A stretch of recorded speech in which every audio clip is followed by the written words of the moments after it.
Hello everyone, welcome to our YouTube channel. अगर आप इस चैनल पर नए हैं तो सबसे पहले चैनल को सब्सक्राइब कर दीजिए एंड बेल आइकन ज़रूर प्रेस कर दीजिए ताकि आपको आने वाली हर एक वीडियो की नोटिफिकेशन सबसे पहले मिल सके। जैसा कि आप सब देख रहे हैं, आज हम करेंगे एनटीए यूजीसी नेट का जो यूनिट नंबर 1 है, पेपर 1 का टीचिंग एप्टीट्यूड, उसके एमसीक्यूज़ की सीरीज़ हम स्टार्ट करने वाले हैं। आज का रहेगा पार्ट 1, देन इसके 10 पार्ट्स होंगे जिसमें हर एक पार्ट में 10 क्वेश्चंस आएंगे। ठीक है, तो अभी पार्ट 1 हम करते हैं, बिना किसी देरी के स्टार्ट करते हैं। चलिए, सबसे पहला क्वेश्चन क्या बोलता है कि टीचिंग का मेन ऑब्जेक्टिव क्या होता है। तो टीचिंग हम क्यों करते हैं, इसका मेन ऑब्जेक्टिव क्या होता है कि स्टूडेंट्स की जो थिंकिंग पावर है ना, उसको हम कैसे डेवलप कर सकते हैं। एक टीचर हमेशा यही सोचता है कि हम कैसे स्टूडेंट्स की थिंकिंग पावर को डेवलप करें, उनका जो सोचने का तरीका है, उनकी जो सोचने की कैपेबिलिटी है, उसको हम कैसे इम्प्रूव कर सकते हैं। क्योंकि जितना ज़्यादा वो सोचेंगे उतना ज़्यादा वो सीखेंगे। अगर वो सोचेंगे कि ये चीज़ क्यों हुई है, ये चीज़ कैसे हुई है ना, तो ये चीज़ कब हुई है, तो उन सब का जो आंसर है वो ढूंढना चाहेंगे, तभी तो वो सीखेंगे ना। अगर वो खुद का दिमाग ही नहीं लगाएंगे भी ये चीज़ क्यों हुई है, कैसे हुई है, तो कहीं ना कहीं वो सीखेंगे भी नहीं इतना, है ना। तो मेन ऑब्जेक्टिव इसके अंदर क्या रहेगा कि स्टूडेंट्स की थिंकिंग पावर को डेवलप करना है। भले ही इसमें ऑब्जेक्टिव रहते हैं कि सिलेबस के रिगार्डिंग इन्फॉर्मेशन देनी है, स्टूडेंट्स को नोट्स भी देने हैं, और हर एक टीचर यही चाहता है कि जो स्टूडेंट्स हैं उसके वो पास ही ना हो सिर्फ और सिर्फ, बल्कि अच्छे नंबर से पास हो, है ना। तो ये तीनों ऑब्जेक्टिव भी रहेंगे, बट कहीं ना कहीं इन तीनों ही ऑब्जेक्टिव के ऊपर जो सबसे मेन ऑब्जेक्टिव रहता है वो रहेगा थिंकिंग पावर को डेवलप करना स्टूडेंट्स की। तो ये मेन ऑब्जेक्टिव रहता है जो बाकी तीनों को भी जस्टिफाई करता है। तो इसका सही आंसर हो जाएगा बी। चलिए, सेकंड पे चलते हैं। क्या बोल रहा है कि टीचिंग का सबसे अच्छा मेथड कौन सा है, गुड मेथड कौन सा है। इनमें से सभी हमें 4 ऑप्शंस दे रखे हैं, तो इसमें से सबसे अच्छा मेथड रहेगा सेमिनार एंड प्रोजेक्ट। क्यों रहेगा? क्योंकि सेमिनार फर्स्ट ऑफ ऑल तो ना एक मॉडर्न मेथड है, एक बहुत ही एडवांस्ड मेथड है जो कि हायर एजुकेशन के अंदर यूज़ किया जाता है। इसके अंदर बेसिकली ना क्या होता है कि नॉर्मली एक्सपर्ट्स बुलाए जाते हैं जो अपने अपने सब्जेक्ट के, अपने अपने फील्ड के एक्सपर्ट्स होते हैं, उन्हें बुलाया जाता है। वो एक थीम पे, एक टॉपिक पे, किसी भी टॉपिक पे वो डिस्कशन करते हैं, और साथ ही साथ वो स्टूडेंट्स को भी अलाउ करते हैं, उनके जो सजेशंस होते हैं, उनके जो ओपिनियंस होते हैं उस चीज़ को लेकर के, या उनके जो क्वेश्चंस होते हैं उन्हें भी वो वेलकम करते हैं। तो कहीं ना कहीं ये बहुत अच्छा मेथड रहता है। उसके अलावा प्रोजेक्ट मेथड भी अच्छा रहता है। प्रोजेक्ट मेथड कैसे अच्छा रहता है टीचिंग के लिए? क्योंकि वहाँ पे एक टीचर जो होता है वो बच्चों को प्रोजेक्ट दे देता है, तो वहाँ पे कहीं ना कहीं जब बच्चा खुद अपना दिमाग लगाएगा, उसमें खुद ही इन्वॉल्व होगा पूरे अच्छे तरीके से, यहाँ पे टीचर का रोल इतना नहीं रहता है, कहीं ना कहीं इसमें बच्चे का रोल ज़्यादा रहता है। अगर हम मान लो एज अ टीचर हमने एक प्रोजेक्ट आपको दे दिया, तो आप उसे करोगे, है ना, आप उसमें अपना दिमाग लगाओगे। कोई हमने बोला आपको रिसर्च पेपर लिख के लाना है, कोई प्रोजेक्ट करके लाना है, तो आप खुद का माइंड उसमें लगाओगे, उसको लिखोगे, उसको बनाओगे कहीं ना कहीं। तो ये इसमें क्या होगा, आप बहुत ज़्यादा सीखोगे। जितना ज़्यादा आप खुद का दिमाग लगाओगे उतना ज़्यादा एक बच्चा सीखता है जब वो प्रैक्टिकली खुद चीज़ों को करता है। तो बेस्ट मेथड कौन सा रहेगा? बी रहेगा। उसके अलावा बाकियों में डिक्टेशन है, तो डिक्टेशन में क्या होता है कि सिंपली एक टीचर है वो बोल रहा है और बच्चे क्या कर रहे हैं, राइट डाउन कर रहे हैं। तो वो तो अच्छा मेथड इतना नहीं होगा ना, एक तरीके से वन वे ही हो गया कि टीचर बस बोल रहा है और बच्चे राइट डाउन कर रहे हैं चुपचाप होके। तो ये अच्छे मेथड नहीं रहेंगे, तो इसका सही आंसर हो जाएगा बी। आगे चलते हैं थर्ड पे। थर्ड क्या बोल रहा है कि जो इंस्ट्रक्शनल एड्स होती हैं, लाइक चार्ट्स हो गए, मैप्स, मॉडल्स हो गए, डायग्राम्स हो गए, पोस्टर्स हो गए, जो एक कोई भी तरीके के एड्स जो अलग से एक टीचर यूज़ करता है, तो वो क्यों करता है? बेसिकली इसका मेन पर्पस क्या रहता है? इसका मेन पर्पस रहता है कि कॉन्सेप्ट्स को क्लियर कर सके बच्चों के ज़्यादा से ज़्यादा। एक तो होता है कि हाँ भी एक क्लासरूम को एक मतलब बच्चों के लिए एक लेक्चर को इंटरेस्टिंग वो बना सकें, ये तो मेन ऑब्जेक्टिव रहता ही है। और साथ ही साथ जो एड्स, ये एक्स्ट्रा टीचिंग एड्स होते हैं या जो इंस्ट्रक्शनल एड्स होते हैं, ये यूज़ किए जाते हैं किस पर्पस के साथ? ये यूज़ किए जाते हैं मेनली ताकि वो बच्चों के कॉन्सेप्ट्स को क्लियर कर सकें। ऐसा नहीं होता है कि उन्हें क्लास को अच्छा दिखाना है, या फिर जो है उन्हें अट्रैक्ट करना है स्टूडेंट्स को, या उनकी अटेंशन गेन करनी है, या डिसिप्लिन के लिए। तो इन सब पर्पस के लिए नहीं वो एक्स्ट्रा ये जो मतलब जो टीचिंग एड्स होते हैं उनको यूज़ करते हैं। मेनली वो बच्चों के कॉन्सेप्ट्स जो हैं वो अच्छे से क्लियर हो सके। नॉर्मली अगर एक टीचर है वो आपको एक पैराग्राफ उसने सामने शो कर रखा है, एक प्रॉपर एक लंबा चौड़ा लाइंस में पैराग्राफ लिख रखा है, और वो उसको समझाता है, तो कहीं ना कहीं बच्चे समझ तो पाएंगे बट बट इतने अच्छे से हो सकता है ना समझ पाए, है ना। तो वहाँ पे एक टीचर क्या करता है कि उसी पैरा में जो भी चीज़ें लिखी हैं उसको ट्राई करता है कि वो कैसे उसको ग्राफ्स में कन्वर्ट कर दे, उसको डायग्राम्स में कन्वर्ट कर दे, है ना, या उसको चार्ट्स में कन्वर्ट कर दे। तो इससे क्या होता है कि बच्चे के लिए थोड़ा इंटरेस्टिंग भी बनता है और साथ ही साथ उसे वो अच्छे तरीके से समझ पाता है, उसके कॉन्सेप्ट्स अच्छे से क्लियर हो जाते हैं। तो इसका सही आंसर क्या रहेगा? सी। चलिए आगे चलते हैं फोर्थ पे। फोर्थ क्या बोल रहा है कि टीचिंग की जो इफ़ेक्टिवनेस होती है, भी टीचिंग बहुत अच्छी रहेगी, टीचिंग बहुत इफ़ेक्टिव रहेगी, वो किस चीज़ के ऊपर डिपेंड करती है? वो डिपेंड करती है कि एक टीचर की सब्जेक्ट को लेकर के अंडरस्टैंडिंग कितनी है। कई बार क्या होता है ना, टीचर की क्वालिफिकेशन तो अच्छी होती है, लाइक उसके पास डिग्रीज बहुत सारी हैं, वो पीएचडी होल्डर तक है इवन, बट उसके पास नॉलेज कुछ नहीं होती है, उसको जो उसका एरिया है उसकी अंडरस्टैंडिंग ही नहीं होती है, उसकी नॉलेज ही नहीं होती है, वो इवन अच्छे से गाइड भी नहीं कर पाता है बच्चों को।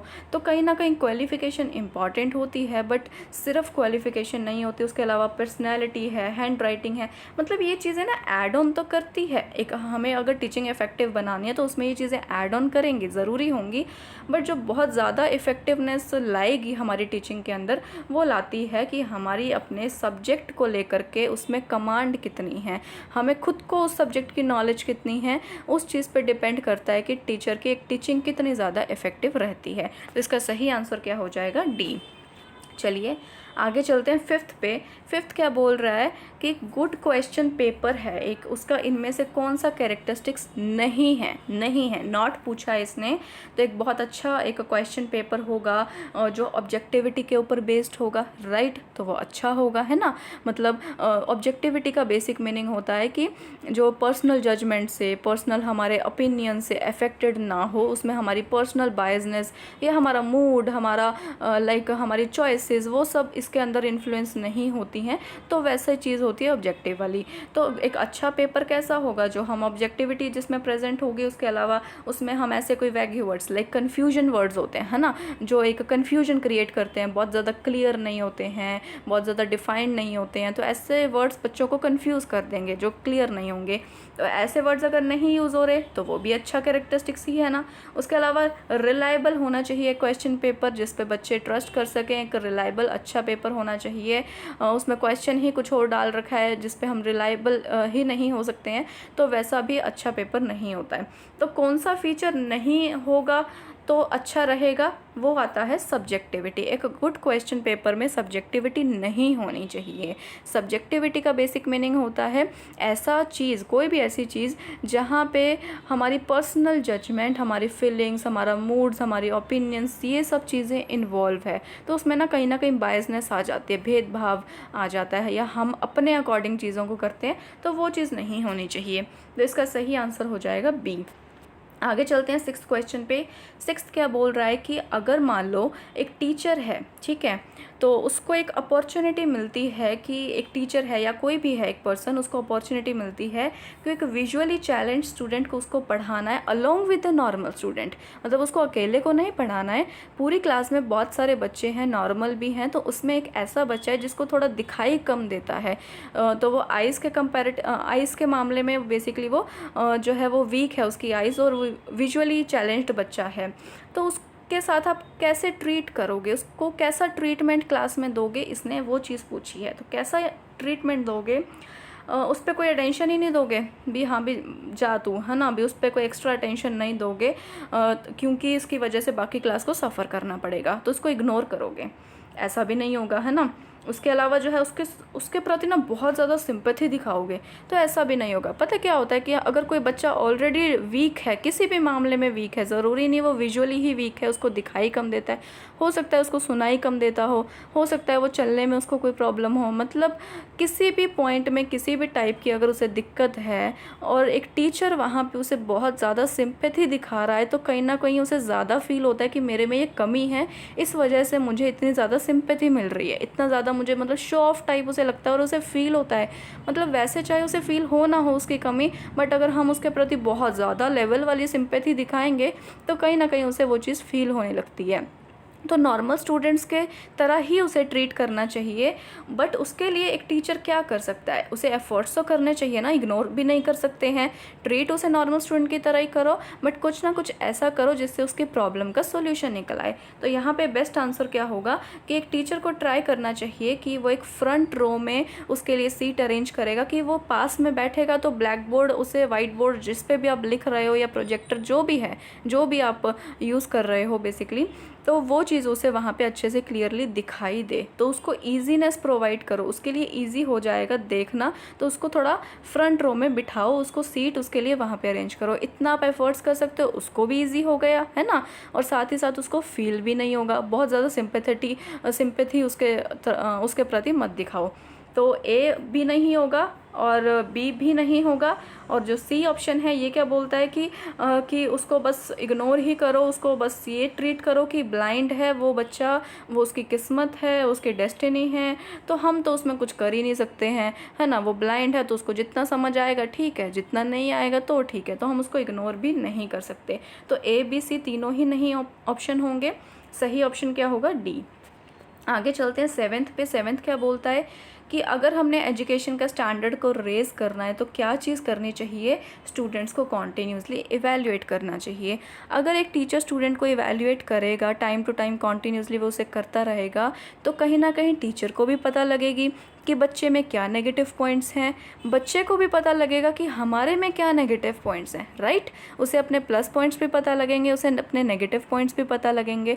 तो कहीं ना कहीं वो कोशिश करेगा कि हम उसे इम्प्रूव कर सकें। बच्चा भी कोशिश करेगा कि हम उसे कैसे इम्प्रूव कर सकते हैं, और टीचर भी कोशिश करेगा कि हम जो स्टूडेंट है उसकी कमी को कैसे इम्प्रूव कर सकते हैं, उसको कैसे इम्प्रूव कर सकते हैं।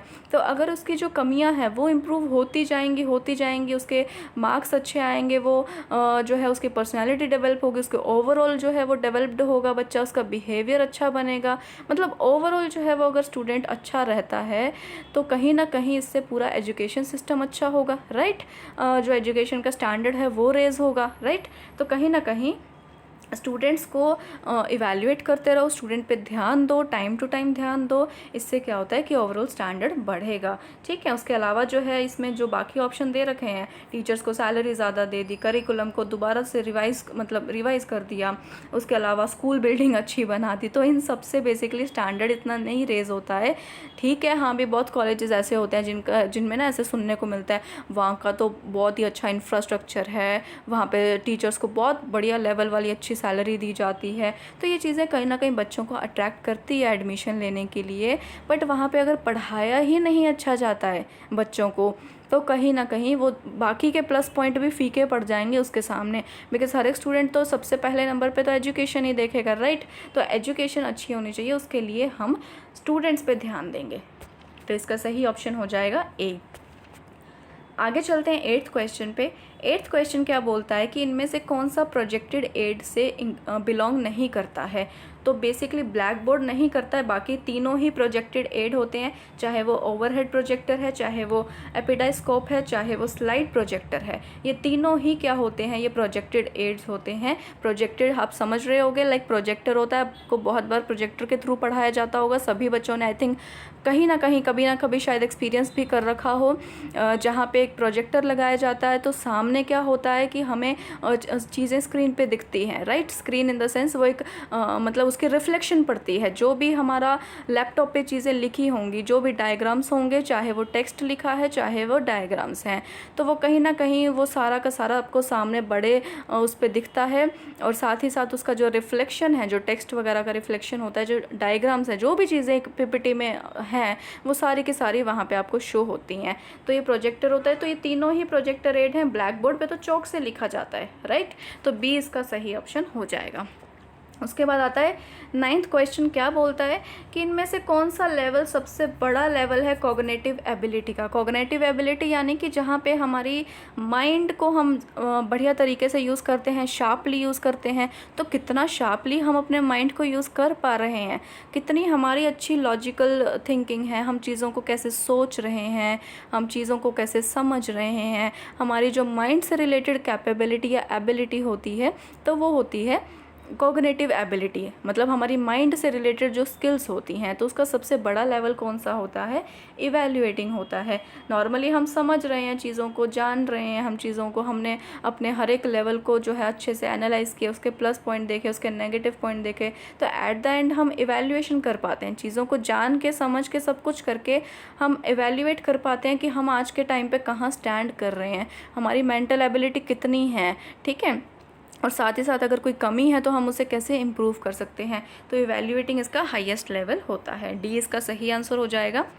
आगे हम चलते हैं 10th क्वेश्चन पे। 10th क्वेश्चन क्या बोल रहा है? डायनेमिक अप्रोच टू टीचिंग कौन सी होती है? इन चारों में से डायनेमिक अप्रोच कौन सी होती है? टीचिंग फोर्सफुल हो, मतलब ठीक है अभी इफ़ेक्टिव होगी, बट अगर धक्के से टीचिंग की जा रही है तो वो कहीं ना कहीं इतनी इफ़ेक्टिव भी नहीं रहती है, तो ये ऑप्शन तो नहीं ही होगा। उसके बाद बी ऑप्शन क्या बोलता है कि एनर्जेटिक होनी चाहिए। इन्होंने पूछा है कि टीचिंग डायनेमिक होनी चाहिए, टीचर एनर्जेटिक है तो उससे इसका इतना ज़्यादा कनेक्शन नहीं है, तो बी भी नहीं होगा। सी ऑप्शन क्या बोल रहा है कि टॉपिक जो है वो सेम नहीं होने चाहिए, वो बदलते रहने चाहिए। ऐसा नहीं होता है लाइक अभी मैं आपको टीचिंग एप्टीट्यूड करवा रही हूँ, बीच में मैं रिसर्च डाल दूँ, बीच में फिर 2 मिनट बाद मैं आपको कम्युनिकेशन करवाने लग जाऊँ, ठीक है। लाइक अभी तो MCQs करवा रही हूँ, तो MCQs में हम मिक्स भी करवा सकते हैं, लाइक पेपर हो जाता है वो। बट अगर कोई टॉपिक समझा रहे हैं कोई टीचर, तो उस टाइम पे वो एक टॉपिक करवा रहा है, उसके बीच में ही वो दूसरा ले आया, उसके बीच में ही वो तीसरा ले आया, तो ऐसे तो बच्चे कंफ्यूज होंगे, है ना। तो वहाँ पे ऐसा भी नहीं होता है कि टॉपिक डायनेमिक रखो, तो ये भी ऑप्शन गलत हो जाएगा। तो इसका सही ऑप्शन क्या होगा? डी।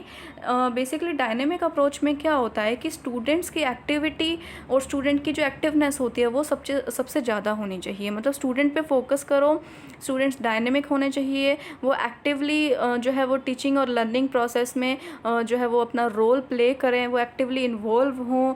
तो ये कब होता है? जहाँ पे एक स्टूडेंट जो होता है उसको एक्टिविटीज़ के थ्रू पढ़ाया जाता है, मतलब एक स्टेटिक चीज़ मत रखो, एक जैसी मत पढ़ाओ, उन्हें बीच बीच में ना किसी किसी दिन लाइक एक्टिविटीज़ करवाते रहो। इससे क्या होता है कि बच्चा जल्दी सीखता है, इंटरेस्टिंग वे से उसको लर्न करने में भी मज़ा आता है। तो कहीं ना कहीं वो डायनेमिक अप्रोच यही होती है जिसमें जो एक स्टूडेंट है उनको एक्टिविटीज़ के थ्रू पढ़ाया जाता है, ताकि उनकी जो इन्वॉल्वमेंट है वो अच्छी हो सके, वो एक्टिवली हो सके। तो ये बेसिकली इसका सही आंसर क्या हो जाएगा? डी हो जाएगा। ये 10 क्वेश्चन थे, दैट इज़ पार्ट नंबर 1। इसके बाद आएगा पार्ट नंबर 2, ये हम करेंगे नेक्स्ट लेक्चर में। इसका लिंक आपको डिस्क्रिप्शन बॉक्स में मिल जाएगा, ठीक है। चलिए आज के लिए बस इतना ही। वीडियो कैसी लगी कमेंट करके ज़रूर बताइएगा, और उसके अलावा जो है वीडियो को लाइक करिए, शेयर कीजिए, चैनल पे नए हैं तो चैनल को सब्सक्राइब कीजिए, एंड बेल आइकन भी प्रेस कर लीजिए। Thank you so much.